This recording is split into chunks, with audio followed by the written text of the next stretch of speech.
Gravity.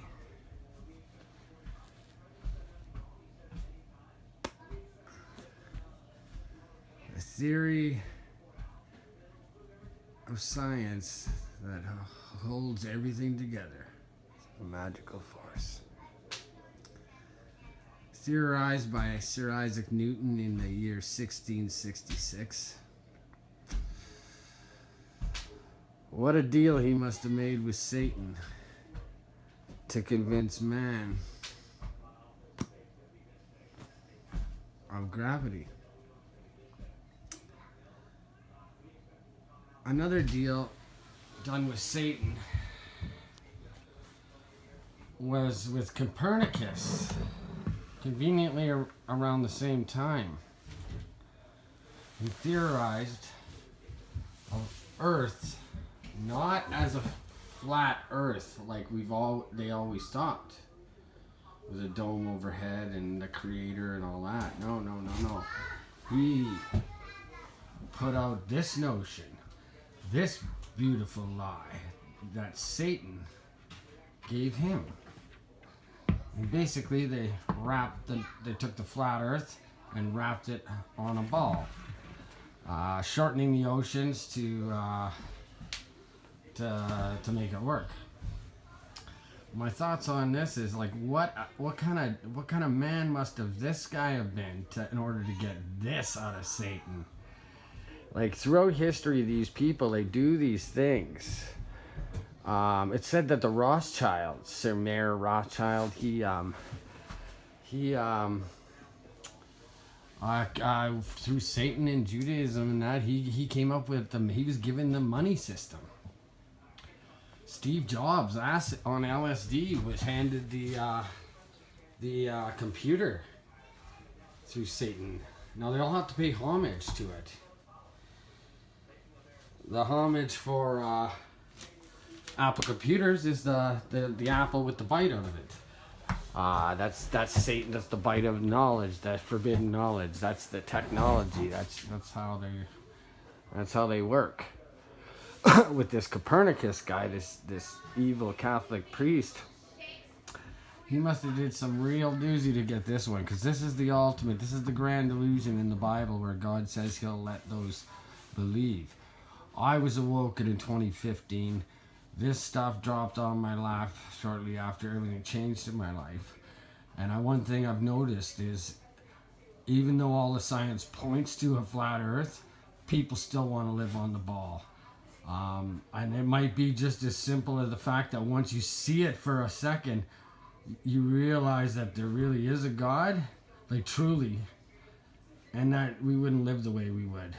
People wouldn't even want to have the houses they would with brotherhood men doing the things they are. But he's only allowed certain people to see.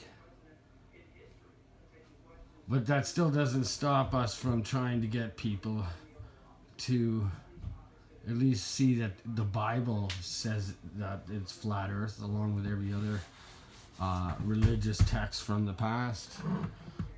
There's no doubt. This gravity was created to explain away this water holding to the ball Earth.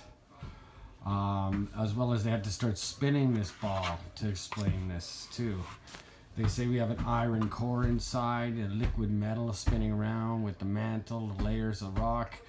But the deepest we've ever gone is like 7 miles. So they have no idea, and they can't even go any further.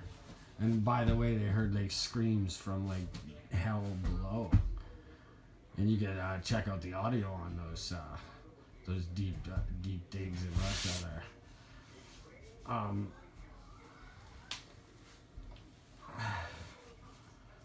Gravity. That's my main thing I was going to say. That guy must have came up with something really, really precious to convince man. Like, up till then, man was satisfied with the fact that if they had something in their hand and it fell, it was because they dropped it. And they probably just assumed that, yeah, this is like heavier than the air. Like, there's no air, nothing to hold it up, right? I'm holding it up now. And that was it. And so no one really thought that. But it wasn't until they needed to explain this ocean's bending around the water. Now, thanks to them with their winking eye pyramid and hidden knowledge, they knew about the water going over the curb with the boats and all that wasn't true, and that it was all due to their vision, like tunnel vision, which you need two eyes for, depth perception. So they take the one eye, right? It's like tricky. That's the way these guys work. Even with this map here, this is upside down the way it's printed by Masons, I'm sure. So most people look at it like this. But like that, you got to flip everything, because when we learn the alphabet, A, B, C, D, E, F, G, there's other dimensions to it. When they're talking about these different dimensions, perhaps learning the alphabet backwards, there's another dimension. Learning it in reverse, upside down, knowing it as each letter is actually a symbol, not just a thing. Knowing that it's based on Latin, which is dot, like the language of the dead. And that the whole thing has been used to steer us off kilter. I hope to God, all it took for me was I just seen the chemtrails, whatever, and I literally cried and said, Jesus, I didn't know. Please forgive me. I don't even care about myself. Just let me, at least for my children, for the ones I love. And my life's never been better.